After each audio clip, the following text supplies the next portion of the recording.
நண்பர்கள் அனைவருக்கும் வணக்கம். இன்னைக்கு நம்ம இந்த வீடியோல பொங்கல் பரிசு தொடர்பாக மிக முக்கியமான தகவல் ஒன்று வெளியாகி இருக்கு. ஸோ அதை பத்தி தான் இப்ப நம்ம பார்க்க போறோம். பொங்கல் பரிசாக 1 கிலோ பச்சரிசி, 1 கிலோ சர்க்கரை மற்றும் கரும்புடன் 3000 ரூபாய் ரொக்க பணம் வழங்கப்படும் என்று தமிழக அரசு அறிவித்தது.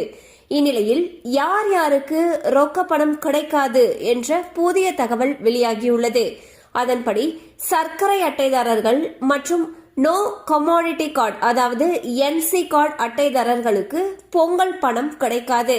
மற்ற அனைத்து ரேஷன் கார்டுகளுக்கும் பணம் வழங்கப்படும் என்று தெரிவிக்கப்பட்டிருக்கு. ஸோ பாத்தீங்கன்னா வரக்கூடிய பொங்கல் பண்டிகைக்கு பாத்தீங்கன்னா தமிழக அரசு தரப்புல இருந்து எப்போதும் கொடுக்கிற பொங்கல் பரிசு தொகுப்பு, அதாவது 1 கிலோ சர்க்கரை, 1 கிலோ பச்சரிசி, கரும்பு இந்த பொருட்களோட சேர்த்து ரொக்க பணம் 3000 ரூபாய் தரத்துக்கு இருக்காங்க. இந்த பணம் யார் யாருக்கு கிடைக்கும் அப்படின்னு சொல்லி பாத்தீங்கன்னா சர்க்கரை அட்டைதாரர்கள் மற்றும் என்சி கார்டு அல்லாத மற்ற அனைத்து ரேஷன் அட்டைதாரர்களுக்குமே இந்த பணம் கிடைக்கும்னு சொல்லியிருக்காங்க.